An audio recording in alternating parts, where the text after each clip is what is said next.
presidente del INE, para brindar respuestas hasta por 10 minutos. Muchas gracias. Voy con algunas respuestas muy puntuales y telegráficas en obvio de tiempo. Preguntaba el diputado Torreblanca del PAN si sería pertinente revisar el tema de las sanciones, particularmente el de los funcionarios públicos en las violaciones contempladas a la legislación electoral. Yo creo que sí, porque estamos llegando a un extremo en el que las sanciones muchas veces no transitan y se genera un ambiente de impunidad que nadie le conviene. Pongo un ejemplo. Cuando el INE ha sancionado, y ha sancionado muchos y de muy diversos partidos a funcionarios locales, incluidos gobernadores, por alguna transgresión a las normas, a quien le damos vista, pues su gobernador no tiene superior jerárquico. Entonces, al Congreso, ¿qué ha pasado? Que hay congresos que han guardado la sanción en el cajón, que hay congresos que han impuesto sanciones normalmente económicas a sus gobernadores, y que hay congresos que nos han dicho, no, te equivocaste, no hubo sanción, cuando los congresos son solamente un órgano ejecutor, no son un órgano de revisión de lo que define o el INE o el Tribunal Electoral. Entonces, yo sí creo que tenemos un problema que pues debería seguir la misma lógica que sigue en todo régimen constitucional y que el nuestro incluso, pues en el caso, por ejemplo, de la justicia federal. Digo, Armando es magistrado federal, no me va a dejar mentir. ¿Qué pasa cuando las decisiones de la Suprema Corte no son acatadas? A veces nada, pero otras veces tiene la potestad la Suprema Corte de llegar incluso a la destitución del funcionario que no las acata. Y creo que eso vendría a reforzar un régimen pues para evitar impunidad, porque creo que uno de los grandes problemas que ha tenido nuestro país y tiene el precario Estado de Derecho que todavía nos caracteriza como sociedad, lamentablemente, es justamente la impunidad. Entonces yo creo que sí habría que revisar ese tipo de sanciones y que sean pertinentes las mismas para enfrentar este problema. Y coincido en esto con lo que mencionaba Marco Baños. Creo que en la legislación, pero eso no es una cosa del INE, se han instrumentado sanciones en la legislación y prohibiciones, aprovechando de cómo volvemos más barato nuestro sistema, que complican muchísimo no solo la operación electoral, exponen a las autoridades electorales al juicio inevitable de los partidos políticos. Y lo digo con mucha franqueza y respeto. Cuando el INE sanciona un partido, pues siempre es pasa en los deportes, decía Maitret, pues es un árbitro parcial. Y cuando sanciona el de frente, pues a lo mejor es un árbitro justo. Ese es el dilema del arbitraje, no lo quiero banalizar, pero el tiempo apremia. Lo que quiero decir es que hay muchas prohibiciones que yo no sé si tengan sentido.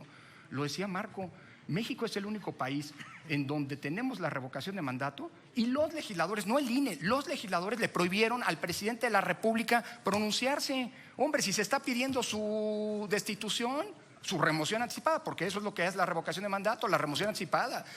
Pero se puso en el Congreso, en la ley. Yo creo que por eso hay que, de veras, en una lógica de retroalimentación, ver cómo se van mejorando. ¿Y eso qué trae además del desgaste político para las autoridades electorales?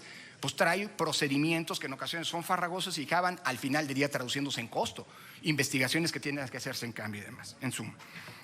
Respecto de sé que no era para mí, pero era para Juchín, pero la pregunta que hace el diputado Hamlet Aguilar del PT. Bueno, yo creo… Perdón, Almaguer, perdón. De los costos. Es que de nueva cuenta, no se pueden comparar peras con peras, manzanas con manzanas. Y sobre todo, no se puede simplificar el costo de la autoridad electoral. Lo digo con muchísimo respeto. Se deben comparar peras con peras y no peras con manzanas. Porque lo digo con mucho respeto. El costo de las elecciones es un costo muy particular y obviamente se varía. Si observamos las cifras, el INE nunca ha solicitado y al INE nunca se le han entregado los mismos recursos para organizar 2 elecciones locales o coorganizar 2 elecciones locales como en el 20 que las elecciones federales en el 21. Pero hay costos fijos que dependen, por ejemplo, el 30% del gasto operativo es la entrega de la credencial para votar. Decía Eduardo, sabes perfectamente bien, hay que ser muy claros y honestos en las cifras. Hay 17,000 empleados fijos, pues sí, pero 8,000 son los que nos permiten operar los 850 módulos. No pidió el INE la fiscalización. Hay cerca de 500 gentes permanentemente haciendo la fiscalización. Es decir, revisemos todo esto sin perder confianza, que es el punto. El INE no se cierra a un replanteamiento del sistema electoral, pero creo que lo que decía Reginaldo es fundamental. Nuestro sistema electoral abigarrado y los costos son el resultado de la desconfianza endémica que ha caracterizado a nuestro país. Y perdónenme, de veras estamos como en Inglaterra. Lo más caro de organizar una elección, ustedes lo saben muy bien, es el trabajo de campo. Por cierto, el INE realiza después del INEGI el trabajo de campo más grande que realiza el Estado mexicano cuando hay elecciones. Porque en efecto tiene razón Eduardo, pero eso lo decimos en todo, hasta en nuestros spots, Eduardo. Son los ciudadanos los que hacen las elecciones, lo demás lo sabemos. En realidad, pues ¿quién dice que no? Pues ese es el modelo ciudadanizado. Y por cierto, ahorita hablo de confianza de los ciudadanos respecto de su sistema electoral. Pero mi punto es, eso es lo más caro. ¿Por qué cada elección pregunta? ¿Por qué en cada elección el INE tiene que sortear federal a 13 millones de ciudadanos, visitarlos en sus domicilios, en todos los rincones del país, para de ahí sacar al 1,5 millones de ciudadanos que se requiere para operar las elecciones federales? Por la desconfianza endémica. En Inglaterra, ¿quiénes son esos funcionarios? Todos son funcionarios públicos y una vez que están capacitados, operan las elecciones durante décadas. ¿Podríamos hacer eso en México? Mucho me temo que el día después tendríamos un problema. Porque, ¿por qué? ¿Se han puesto a pensar por qué? Pues ustedes lo saben mejor que nadie. ¿Por qué se sortea a los ciudadanos que van a ser funcionarios de casilla? ¿Y por qué se hace esto en cada elección? Para evitar que los partidos políticos sepan a priori quién va a contar los votos. Porque tiene razón Jorge, el INE no cuenta los votos. Yo no cuento votos como consejero electoral. Los que los cuentan son los ciudadanos, las ciudadanas, que son los que hacen las elecciones. ¿Por qué entonces no se quedan permanentemente? Porque el día después vamos a tener un problema de confianza y nos ha costado muchísimo remontar la confianza, construir confianza, entre otras costos también económicos, hay que decirlo. Hay que abaratar los procesos electorales, claro, y si esto es producto de un consenso político, adelante. Lo que no se va a valer es que el día después digan, no, se eliminó las esferas de credibilidad y de confianza que se habían construido. Rubén, ya contestó prácticamente Osvaldo, hago mías esas reflexiones. Creo que tenemos un problema muy grave como sociedad. El tema de la criminalidad organizada lamentablemente ha tendido a politizarse y es muy grave, sobre todo en el ámbito electoral. Ese es un problema que aqueja a toda la sociedad. ¿Hay injerencia del crimen organizado en los procesos electorales? Pues miren, lamentablemente como Estado hemos fallado. Como Estado, porque no hemos logrado construir un diagnóstico, sobre todo a partir de lo que se ha planteado en los años recientes. Desde el INE hemos estado insistiendo con las instancias de seguridad federales que tenemos que construir ese diagnóstico, porque nadie puede lucrar de la inseguridad en los procesos electorales. De nueva cuenta, hay una tarea pendiente como Estado, pero el INE no es un órgano de seguridad. El INE no hace mapas de riesgo. Nuestra gente busca a los ciudadanos para instalar casillas. Y necesitamos, por supuesto, para que existan las condiciones de paz pública, para que las elecciones se recreen, de la colaboración de todos los órganos del Estado mexicano. Y desde aquí mi reconocimiento al gobierno anterior y al gobierno actual por esos canales de comunicación que se han generado, pero el diagnóstico nos falta. Y sobre todo las acciones que como Estado en materia de seguridad podamos hacer para blindar los procesos electorales de injerencias eventualmente indebidas. Pero el diagnóstico hoy, lamentablemente, lo digo, no lo tenemos como Estado mexicano.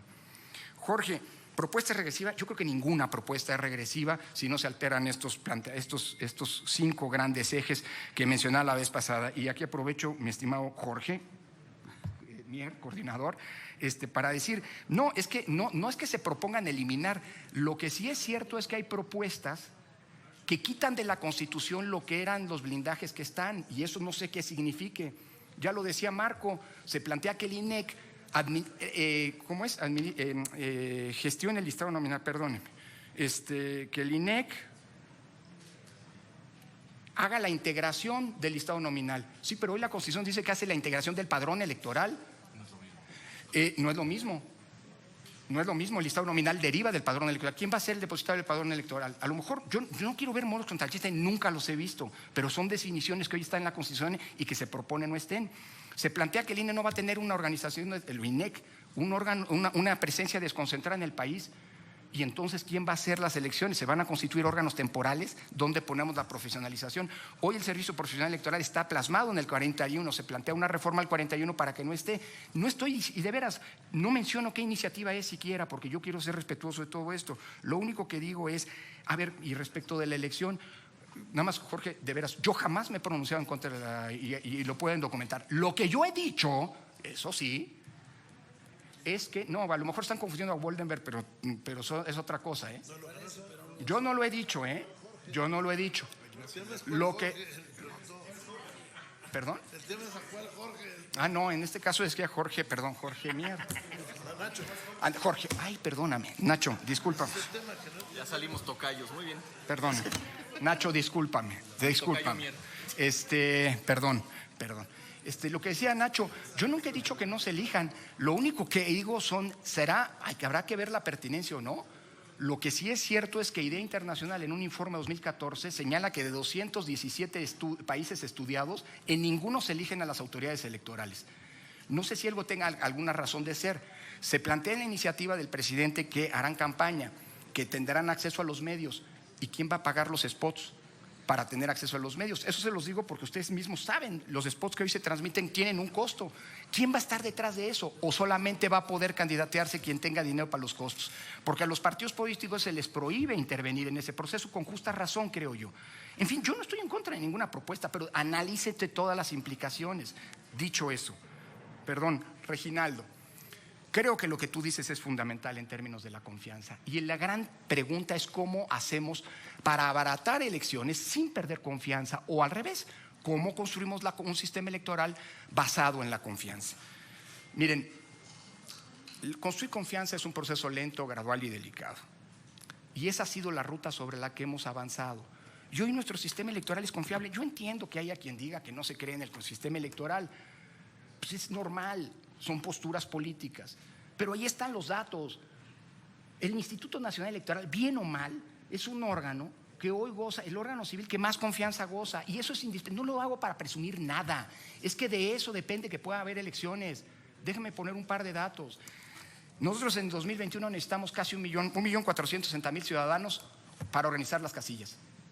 Y afortunadamente, casi 3 millones aceptaron esa función a la que el INE los invitaba. En la revocación de mandato necesitamos a 287.000 ciudadanos para instalar las mesas, ya reducidas, lamentablemente. 659.000, a pesar de lo polémico que resultaba ese ejercicio, habían aceptado. En las elecciones pasadas del junio, en los 6 estados, 147.000 ciudadanos requeridos, 48.000, 340.000 habían aceptado. Es decir, esa es la confianza ciudadana que yo creo que hay que preservar. Los consejeros vamos y venimos, eso no es el INE. Quien piense que eso es el INE se está equivocando. El INE lo hacen los ciudadanos. Y perdón, acabo solamente haciendo una invitación a que no perdamos en la confianza. De veras, agradeciendo muchísimo este espacio. La confianza ha costado muchísimo construirla y se puede perder muy rápido si se toman decisiones equivocadas.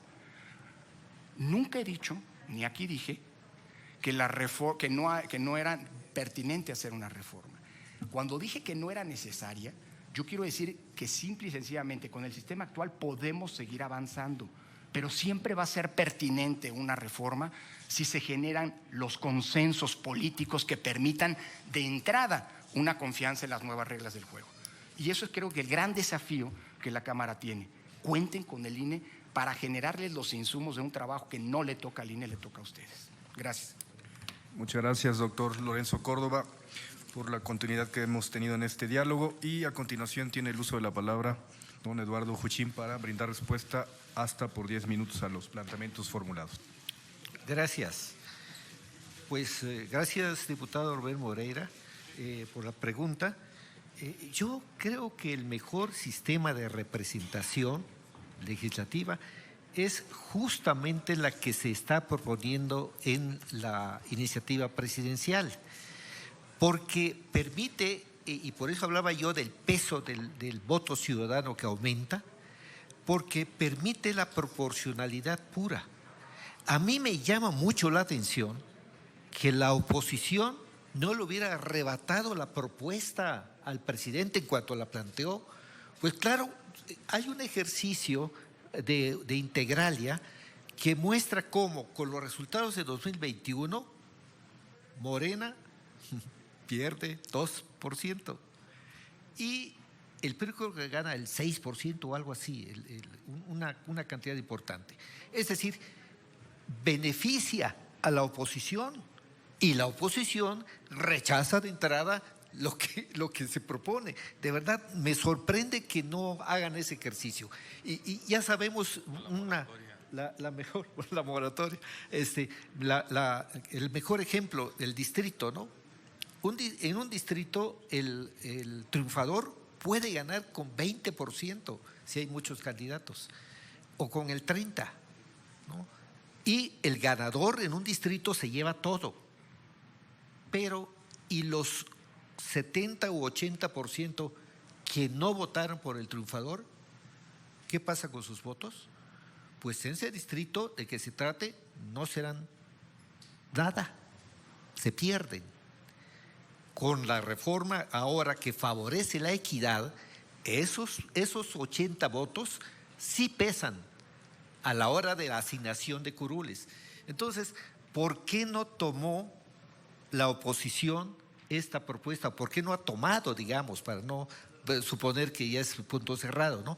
Pues la verdad es que no me lo explico, porque y estoy seguro que este ejercicio lo hicieron también en la reforma, al presentar la reforma, pero probablemente pensaron algo muy sensato. No siempre vamos a tener la misma votación que ahora, y entonces si hay una equidad realmente pareja, por decirlo de algún modo, pues resultan gananciosos todos, resulta gananciosa la equidad, y resulta ganancioso el ciudadano que se empodera con su voto, aumenta el peso del voto. Pero bueno, como decía yo, todavía tengo esperanza de que la oposición, de que esto sea, en eso tiene razón Lorenzo, en otras no, en otras cosas no, pero en eso sí. Lo mejor es que si va a haber reforma, sea una reforma consensada y aprobada por todos los grupos parlamentarios. Me parece que eso es lo mejor. Pero bueno, si se niega, si hay el encono, la polarización impide la negociación, pues entonces mal camino, ¿no? Bueno, diputado Ignacio Mier, sí, la elección de consejeros, insisto, yo creo que no hay que temer a esa elección. Y claro, yo entiendo que la renovación anticipada del Consejo General del INE llame la atención y provoque incluso las versiones de golpe contra el INE. Pero lo cierto es que, bueno, hay que decir, recordando, se propone la desintegración del actual Consejo y su sustitución por otro nuevo, y eso se ha presentado por ciertos voceros, ciertos políticos, como un atentado. Pero esto no tiene sentido. No sé, no me explico por qué personajes incluso reflexivos han hablado en contra de esto y lo han visto ciertamente como una agresión al Instituto Nacional Electoral. Pero en las grandes reformas electorales de 96, 2007 y 2014 hubo conclusión adelantada de los respectivos periodos de los consejeros en ejercicio. No es algo nuevo. Incluso cuando se estrenó la autonomía del IFE, el Consejo General fue renovado anticipadamente. A pesar del prestigio y el compromiso democrático de sus integrantes, ahí estaban Miguel Ángel Granados Chapa, Santiago Krill, José Woldenberg y José Agustín Ortiz Pinchetti, entre otros. Sin embargo, a pesar de la credibilidad que tenían esos personajes y el resto del Consejo, se sustituyó y a otra cosa. Pero lo mismo ocurrió en eso. Más aún, los actuales consejeros del Instituto Nacional Electoral tienen su origen en la conclusión anticipada de un Consejo General. Pero, hasta donde recuerdo, no se ha hablado en los casos anteriores de golpes, atentados contra la democracia. Entonces, vamos, si se reflexiona en esa propuesta, en esa iniciativa, realmente tiene virtudes, es una reforma virtuosa. Hay puntos, en cambio, negativos que aquí voy a ir a contracorriente, pero uno de los puntos negativos es el del voto electrónico. A Lorenzo le gusta mucho referir aquello de if it works, don't touch. Si funciona, no lo toques. Funciona como está la elección actualmente. ¿Para qué introducir problemas donde no los hay? Recordemos lo que pasó recientemente en la elección de Estados Unidos. En fin, yo creo que lo del voto electrónico, que tiene muchos promotores, algunos bien intencionados y otros que parecen cabilderos de las empresas que producen esos equipos, pero hay buena fe en esto también. Yo diría, ese es uno de los puntos negativos, y lo digo de paso. Entonces, Lorenzo, es que el asunto del presupuesto es que cuando se nada en la abundancia, es fácil equivocarse en el gasto, es fácil tener un gasto desordenado.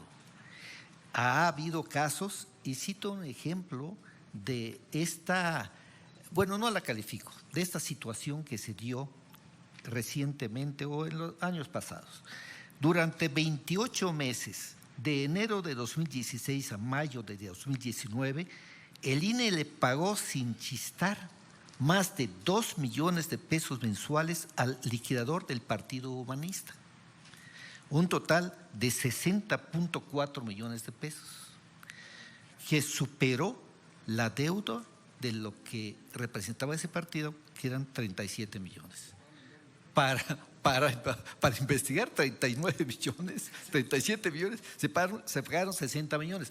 Ese es un ejemplo. Y bueno, si nos pusiéramos a hablar del caso del edificio de Acoxpa, bueno, nos llevaríamos un buen rato, ¿no? Pero dicho de manera muy esquemática, quisieron comprar un edificio de Acoxpa, que es 236 o 234, algo así, y les presentaron un primer avalúo de 118 millones de pesos. Pero luego resulta, sí, creo que tú no estabas, pero de todos modos el presupuesto descomunal viene desde décadas atrás. Entonces, lo curioso es que al comprador le pareció muy bajo el avalúo y pidió uno nuevo. Y hizo el INDAVI un nuevo avalúo y subieron a 25, de 118 a 125. Pero no, porque argumentaron que el propietario había hecho adecuaciones cuando el INE comenzó a rentarlo, y entonces ahora que lo quería comprar, pues esas adecuaciones fueran hechas para el INE, etcétera. Entonces había que considerarlos. Pidieron un nuevo avalúo de Banobras, si no recuerdo mal, que arrojó más de 200 millones de pesos, que fue lo que pagó el INE por un inmueble originalmente presupuestado, avaluado en 118 millones de pesos. Y cuando esto llega a la mesa del Consejo General para aplicar las sanciones, los consejeros votan en contra. No hubo sanción. Terminó el director ejecutivo renunciando, pero esto es vamos, hay otros casos, pero con estos lo que quiero ejemplificar es que cuando hay demasiado dinero, ya se pierde el interés en el cuidado, en la fiscalización interna. Y luego ocurre que, miren, hay una cosa, termino en menos de un minuto, hay una cosa muy conocida en los ámbitos electorales. Cuando las áreas presupuestan, le dejan siempre un colchón de más por si se equivocan y hace falta dinero a la hora de la verdad, ¿no? Entonces dejan un colchón. No más que como cada área deja colchón, resulta que hay un colchón king size. Y entonces yo creo que hay que ver los recortes que ha determinado y los que determine la Cámara de Diputados, no como una asfixia presupuestal, como se ha querido presentar. Caray, es un ejercicio de racionalidad presupuestal. Insisto, esto no lo digo ahora, o lo digo ahora como lo he venido diciendo a lo largo de los años. No es una postura nueva. Gracias por su atención. Muchas gracias, don Eduardo Juchín, por sus respuestas a las preguntas planteadas, y cerramos con la participación de don Guillén hasta por 5 minutos para también dar respuesta al planteamiento hecho por el diputado Jorge Triana. Adelante. Muchas gracias, Omar. Una Un comentario. Lo que voy a decir son experiencias que yo viví. Nunca tengo la impertinencia o la insolencia de comparar México a cualquier país, porque México es un país soberano y como todos los países de la comunidad internacional. Entonces, yo lo presento así para evitar que se presente como un modelo cualquiera. Pero yo creo que ustedes han tocado 3 temas fundamentales en nuestra profesión de administrador electoral. El tema de la compliance y de la competence y de la claridad son temas fundamentales para definir lo que es una profesión realmente. Y este es una discusión permanente. Ustedes no va, por ejemplo, yo mañana tengo cita con un dentista.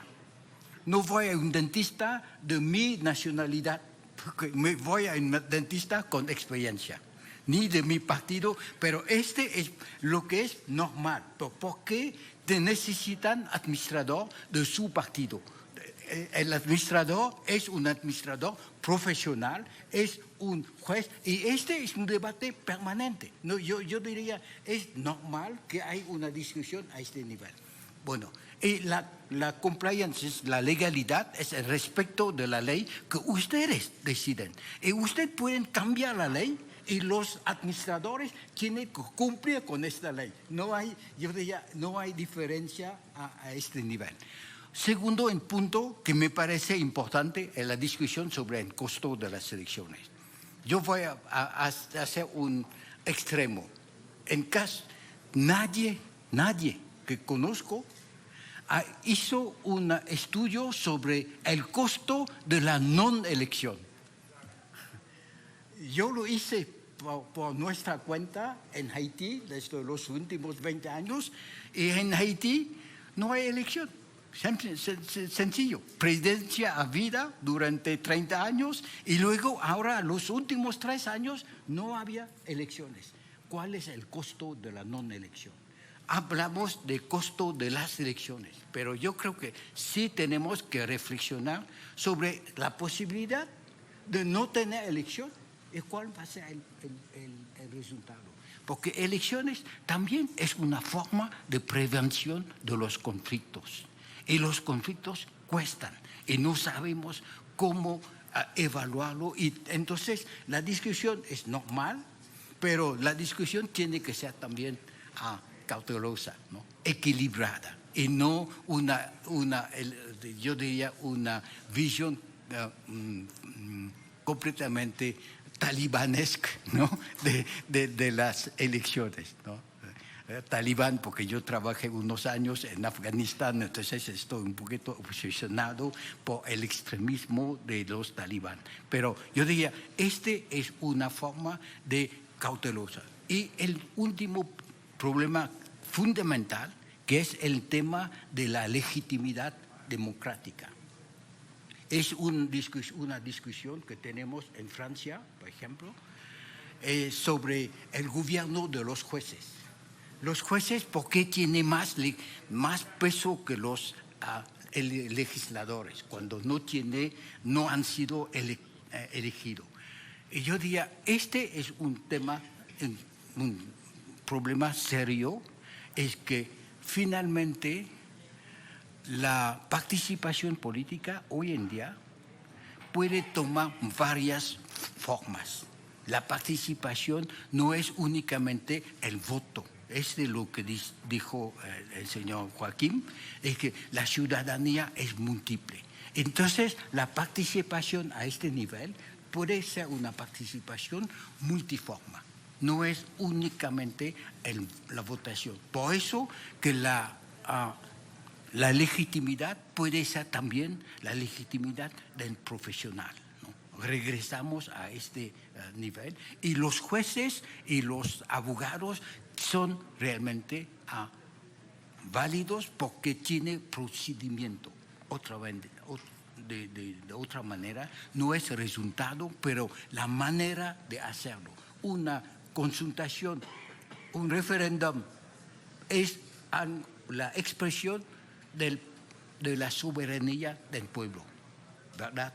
Pero si un referéndum no se acompaña de estudios sobre las consecuencias, las condiciones legales y técnicas de esta decisión, puede ser un desastre para el país. El ejemplo típico que ya tenemos es el Brexit. Votaron para salir de Europa, pero no saben qué hacer después de la salida. Y yo diría, es la lección que yo personalmente tomo para decir cauteloso en su decisión. Gracias. Muchas gracias, don Guillén, por tu participación, y le pediríamos al diputado Rubén Moreira, presidente de la Junta de Coordinación Política, que dé un mensaje de cierre de este diálogo. Pues bueno, buenas tardes a todos. De nueva cuenta, les agradezco acá su presencia. Creo que hemos tenido un interesante foro. Todos los ponentes que hemos invitado acá a la Cámara guardan nuestro respeto, pero creo que la presencia en este momento de muchos medios de comunicación pues nos dan a entender que este es un foro que ha generado un gran interés. Les agradezco a ellos, les agradezco a mis compañeros de la Cámara, diputadas, diputados, a los coordinadores, vicecoordinadores.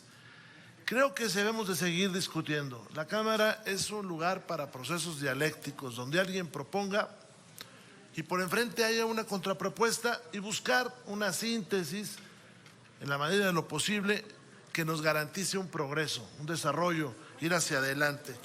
Sé que hay momentos que hacen más difícil la tarea legislativa, pero estos no hacen difícil el diálogo, y siempre el diálogo se queda aquí en las cámaras, siempre la inteligencia de todas y todos ustedes se queda para futuras discusiones. México no ha resuelto el problema de su federalismo.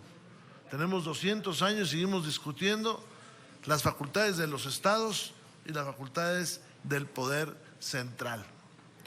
Y lo hemos estado repitiendo en leyes generales que todos los días se aumentan, y tenemos hoy contradicciones muy grandes como la designación de los órganos electorales desde el Senado, en el caso de los tribunales, o desde el INE, pero el pago por los contribuyentes que están en las entidades federativas.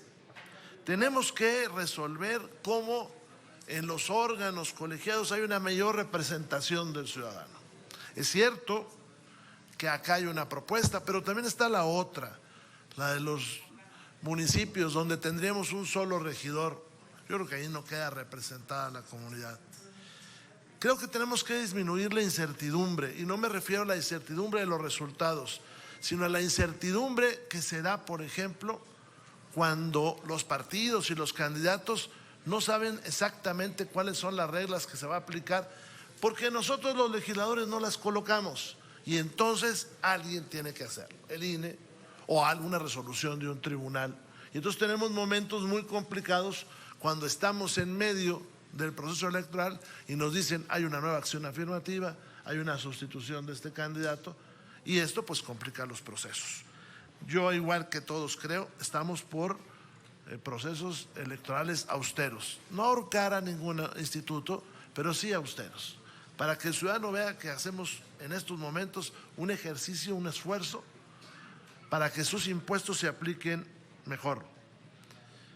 Creo importante, y por eso hice mi pregunta, resolver el tema de la influencia del narcotráfico.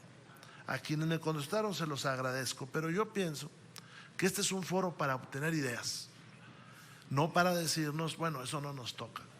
Bueno, tampoco toca el tema de la inequidad que generarían los funcionarios, o el dinero extra, o la intervención de los medios. Y ahí, desde el INE, y tomo las palabras de don Guillén, que nos dice que no es un árbitro, el INE nada más, que no es un administrador, sino es un constructor de la democracia. Y yo dejo sembrado el tema. Me preocupa mucho que hoy la máxima amenaza que tiene la democracia es el narcotráfico, porque contra él es muy difícil luchar, porque él no pone reglas, no lo conocemos, no sabe dónde están, nomás pone la fuerza, y la fuerza que elimina, aniquila y mata. Ojalá y podamos encontrar de la legislación algo que podamos construir y que haya muchos foros de eso.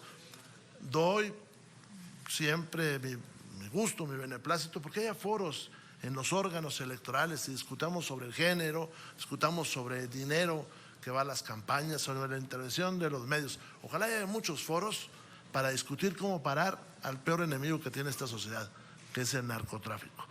El próximo jueves 17 horas, ¿sí? Cerramos estos exitosos foros.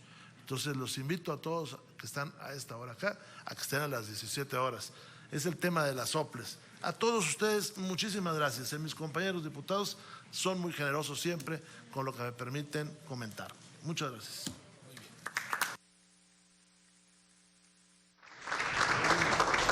Durante los foros de Parlamento Abierto que se llevan a cabo en esta Cámara de Diputados, en este recinto legislativo de San Lázaro desde el pasado 26 de julio y que concluyen el próximo jueves 25 de agosto a las 17 horas, se lleva a cabo el análisis de 40 iniciativas, más de 40 iniciativas de legisladoras y de legisladores de las distintas fracciones parlamentarias en materia electoral, así como la iniciativa que turnó el titular de